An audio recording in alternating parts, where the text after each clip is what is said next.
Assalamualaikum warahmatullahi wabarakatuh. Saya Maisi Kamila. Di sini akan menjelaskan salah satu komponen dari sitoskeleton yaitu mikrotubulus.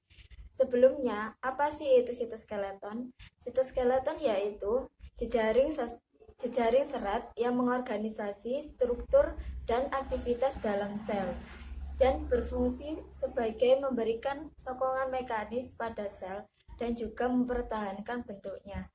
Sitoskeleton terbagi menjadi 3 komponen, yaitu yang pertama mikrotubulus, yang kedua mikrofilamen, yang ketiga filamen intermediate. Nah, sekarang kita akan membahas tentang mikrotubulus. Mikrotubulus yaitu serat yang paling tebal di antara mikrofilamen dan filamen intermediate. Mikrotubulus ini strukturnya berupa tabung yang berongga. Nah, seperti gambar ini tabung berongga, diameternya 25 nanometer dengan lumen 15 nanometer. Subunit proteinnya berupa tubulin dan dimer yang terdiri dari alfa tubulin dan beta tubulin. Dimer merupakan setiap protein dari tubulin. Ini merupakan kolom tubulin atau kolom dimer tubulin. Dia tersusun atas alfa tubulin dan beta tubulin.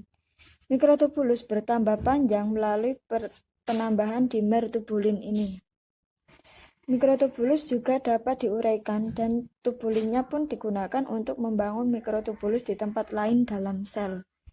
Fungsi utamanya untuk mempertahankan bentuk sel, motilitas sel, pergerakan kromosom pada pembelahan sel, dan juga pergerakan sel. Nah, kita masuk ke materi mikrotubulus pada sentrosom dan sentriol.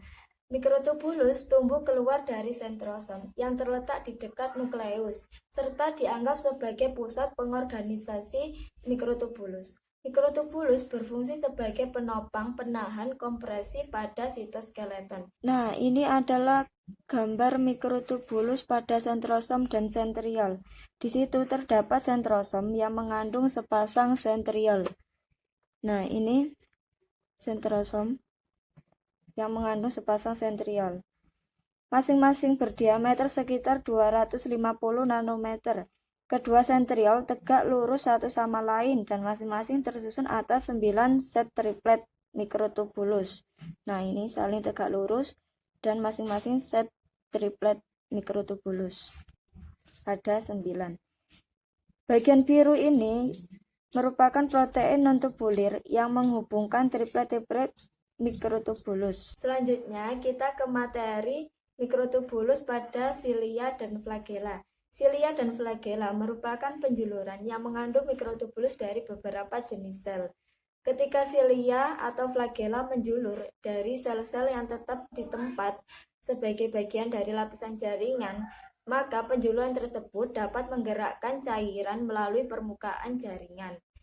Seperti contoh, lapisan trakea yang bersilia akan mengusap atau menyapu lapisan mukus atau lendir yang mengandung kotoran yang keluar atau yang terperangkap keluar dari paru-paru. Nah, pada gambar tersebut menunjukkan perbandingan pemukulan flagela dan silia motil. Silia motil dan juga flagela memiliki kesamaan ultrastruktur walaupun berbeda dalam hal panjang, jumlah per sel, dan juga pola denyutnya. Nah, ini merupakan gambar ultrastruktur pada flagela atau silia motil. Yang A ini menunjukkan bahwa irisan melintang silia motil berderet di sepanjang struktur. Nah, ini mikrotubulusnya berderet di sepanjang struktur. Yang B ini merupakan gambar irisan melintang silia motil yang menunjukkan susunan 9 plus 2. Ini 9 pasang susunan plus 2.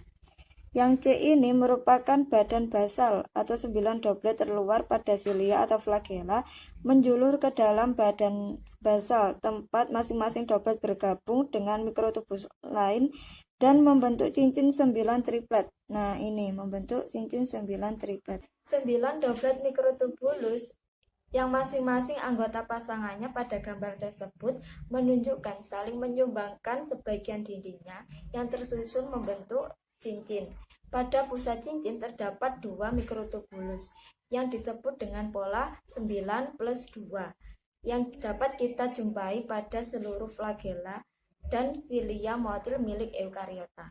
Sekian dari penjelasan saya. Apabila kurang dimengerti atau dapat difahami, kurang lebihnya saya mohon maaf yang sebesar-besarnya. Wassalamualaikum warahmatullahi wabarakatuh.